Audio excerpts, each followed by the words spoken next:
Hello and welcome to Self Talk. I'm your host, Rachel Astarte. And today my guest is Satya Lila.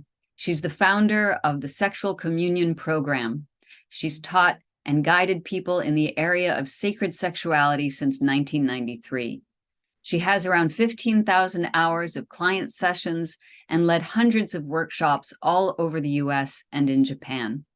She specializes in helping women and couples to enhance their intimate connection, to allow the erotic divine energies to move through them, to feel the ecstatic bliss of a sacred sexual connection, and enjoy epic, earth-shattering lovemaking. Welcome, Satya. Thank you. Thank you for having me here. Yeah. So I would love to start out just by asking you how you got into the focus of sexuality and vital sexuality.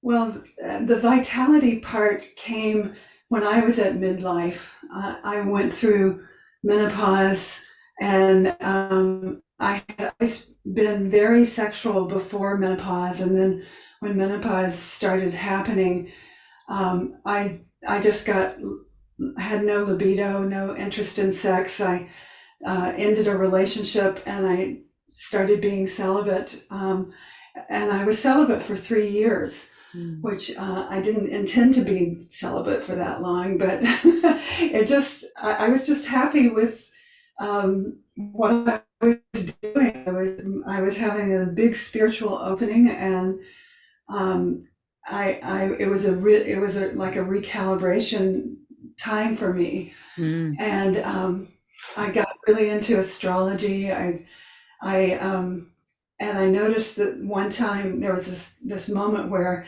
I kind of woke up to what was the effects of being celibate and not running my energy.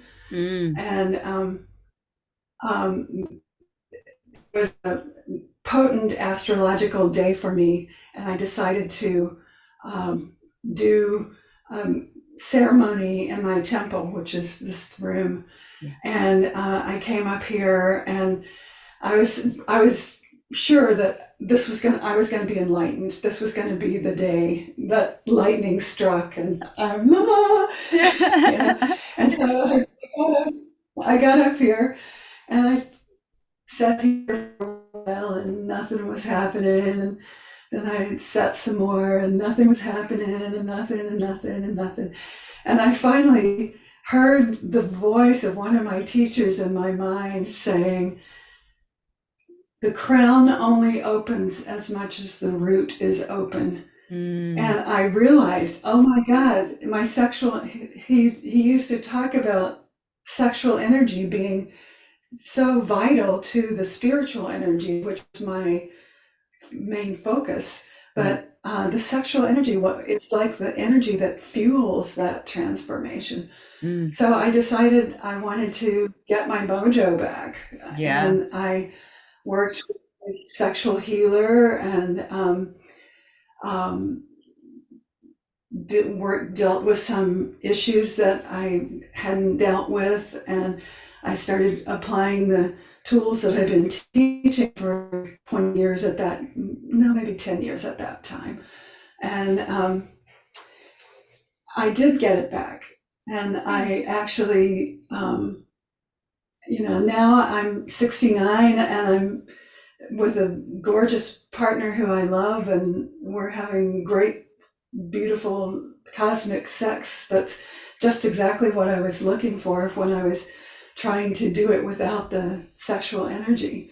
So it really worked, and that gets me and got me into just wanting to let people know how important this vitality is, the sexual vitality, how important it is. Yeah. Yeah. And you mentioned that something that all of women experience, which is menopause. And so that can have a big effect on your sexuality. I'm postmenopausal myself, and some people experience that lack of sexual vitality and desire, and some don't. or there's a huge range, right? So and that can be one of the hardest parts, is especially if you were highly sexual prior to menopause, to watch that fade or feel that fade can be really disconcerting. Mm-hmm. Yeah. So what actually is happening at Mm-hmm. menopause that might affect our sexual vitality? Well, there's a change when the hormones drop. There's a change from um, being motivated by desire to being motivated by devotion. Mm, And that could be devotion to your own self, or it could be devotion to a partner. And you can have great pleasure without having the desire. The hormones create the desire, mhm. but the pleasure is still possible in your body. It's just it takes kind of a reconfiguration of your attitudes about what sex is, and what if you don't feel desire.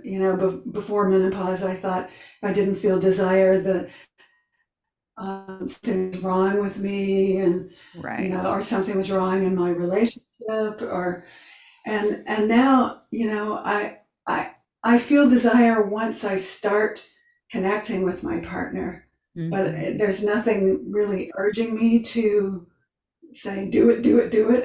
Yeah, yeah, you yeah. know. Right. Beautiful. So uh, yeah, yeah.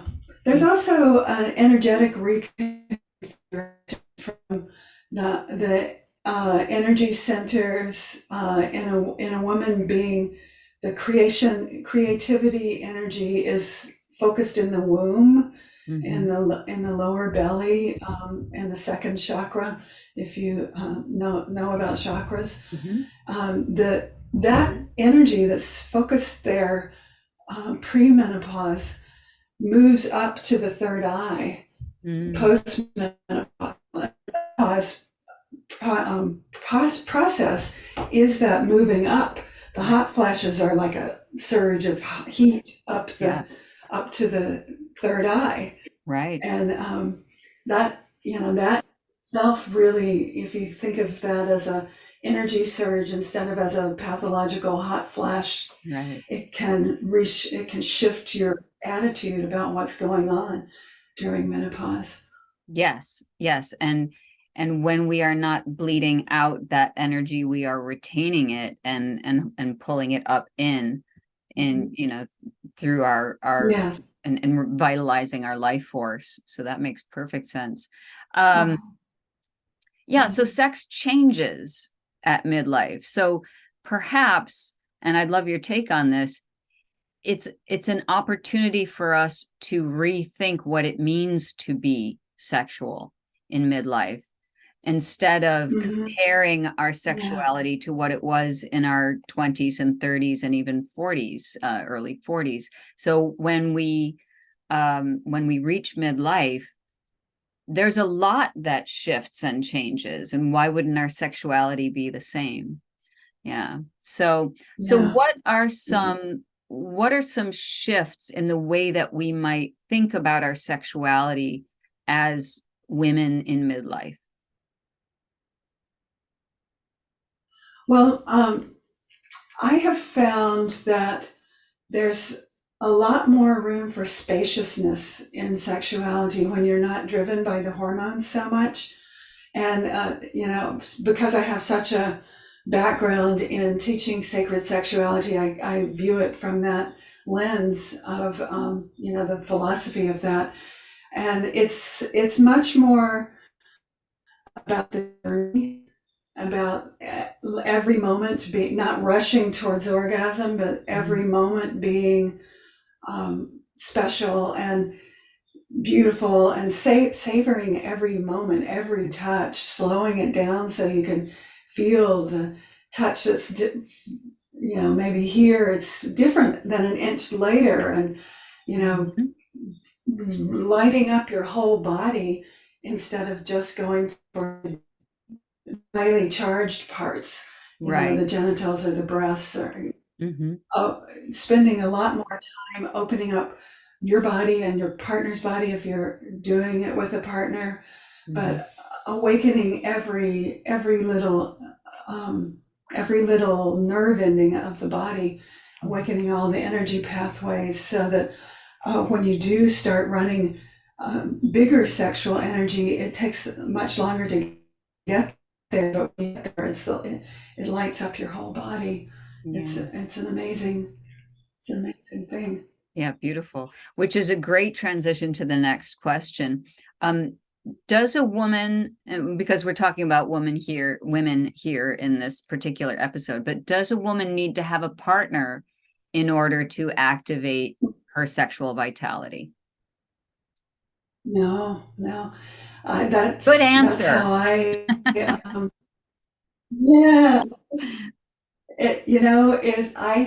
I often recommend to clients to have a love affair with themselves, to become your own beloved. Mm-hmm. It's who better? I know, There's no right? one better than She's you. right there. Yeah, yeah. Mm-hmm. And you Yeah, can create beautiful rituals of pleasuring yourself. Give yourself flowers. Have a glass of wine, or just make love to yourself in front of a mirror. Look mm-hmm. into your eyes and say, "I love you." Mm-hmm. There's all kinds of fun things you can do with yourself. Yeah, beautiful. So I understand that you have an exercise that you'd like to share with the listeners today. Um, why don't you do Yeah. that now? This is just basically a movement meditation to help you get in touch with your own sexual vitality. And you can do it sitting if you like. I recommend standing if you're able to stand. I'm going to stand in a minute and guide you through it. But you can also do it sitting if you're in a car, or don't close your eyes if you're in a car. But it's just a way to start getting in touch with that sexual energy again. I will use a word most likely during this exercise. I want to explain it now. The word is yoni. It's Mm-hmm. a Sanskrit word that means vagina, and its Mm-hmm. literal translation is sacred space. So I just thought I'd share that. So Yeah, in thank case you. you don't know what that word means. Mm-hmm. Yeah. So I'm going to stand up and Okay. invite you to stand up as well, and move back so you can see me.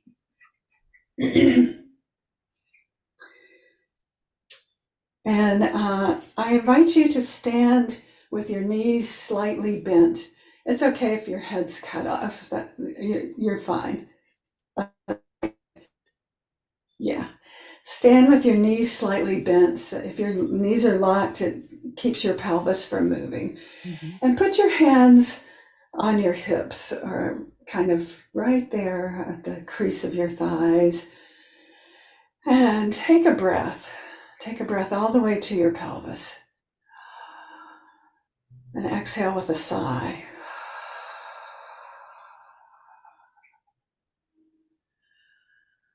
Do that again.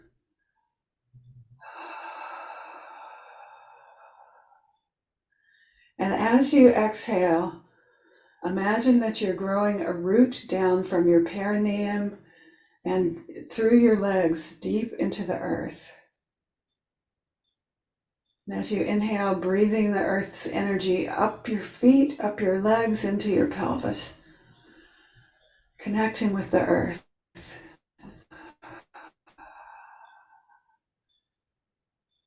Each breath in breathes that energy up into your pelvis, and each breath out sinks the root down deeper and wider, like the roots of a tree.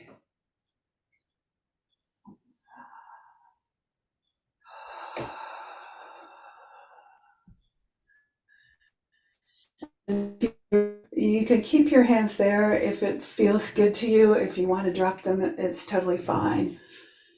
And what I'll invite you to do is start moving your hips around in a circle, keeping your knees bent so your pelvis can move. Let it go forward and back and to the sides, swaying with your movement. Let the movement travel up your spine, all the way through your head. Yeah, that's beautiful. Yeah. And if you feel like changing directions, you can. And just kind of swaying. And take a breath into your pelvis. And imagine that there are smoldering coals, like in a brazier, a bowl, a metal bowl that is your pelvis, the pelvic floor, and those coals are in there. And at each breath you take lights up those coals. So as you inhale, bring your attention to brightening those coals. And as you exhale, just keeping the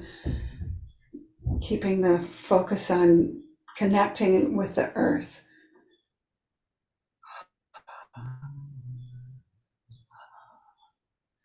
And you might try moving a little faster and breathing a little faster. If you start breathing a little faster, make sure you focus up more on the exhale than the inhale so you don't hyperventilate. So you might try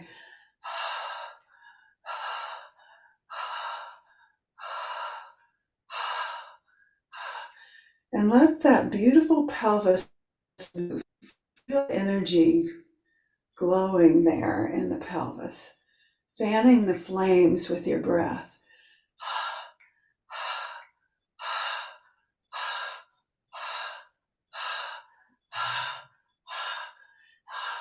And a little bit more.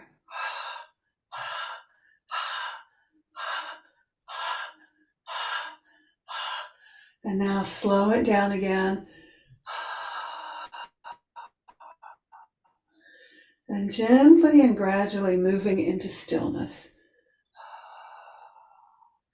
And just closing your eyes if they haven't been. And feeling what's happening with your energy. Feeling the energy in your pelvis. It may not feel like turn-on energy. Sexual vitality isn't necessarily highly turned on. It's energy that comes from the sexual center, and it can feel more just kind of like an awakening, especially with just doing it this little bit of time. It may feel more just like it's woken up a little bit. Mm-hmm. It's just saying hello. You can do this for much longer, but for purposes of what we're doing right now, this is a good beginning. So thank your pelvis for saying hello. Thank you, pelvis. And thank you, Satya. That was lovely. Oh, you're welcome. My pleasure. Yeah.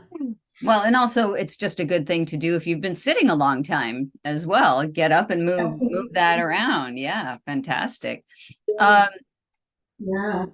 So a couple things came to mind as we were talking, and this might be a question that other listeners have. How is sacred sexuality different from regular sexuality? What makes it separate or different? Well, sexuality can be revered for a path to the divine. It is a very powerful path to awakening to enlightenment. One of my teachers, the same one that spoke to me during that ceremony I talked about earlier, he said orgasm is a glimpse of enlightenment. And it's the most accessible glimpse of enlightenment for most humans.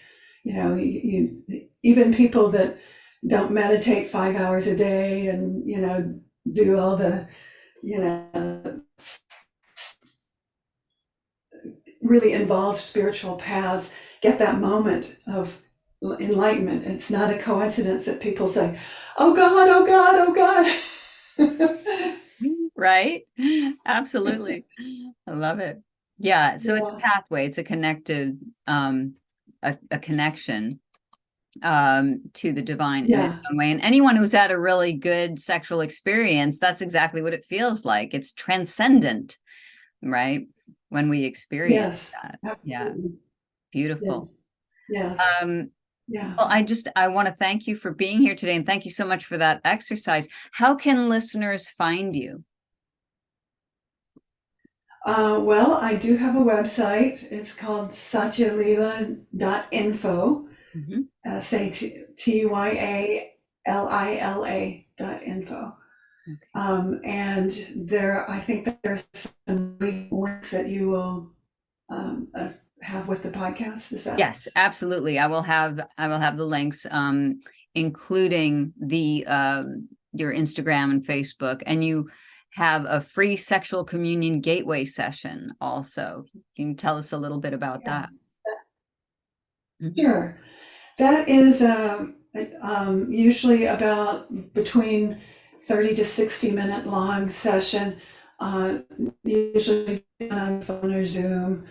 And in that session, I will help you get clear about what challenges you may be having with your sexuality and help you find out what you want instead and create a vision. And then I'll Mhm. give you some recommendations for how to get started with making that vision reality. And we'll see if it's appropriate for us to do together. Even if it's not, it'll be a good start for, I give you some really good solid recommendations of things you can do to get started right away. Yeah, beautiful. So that's my, yeah, Thank you so yeah. much. And I will have these links in the show notes for people to take advantage of that. Satya, thank you so much for being here on Self Talk today. Oh, my pleasure. Thank you for having me and thank you for getting up and moving your hips. It was a good thing to do.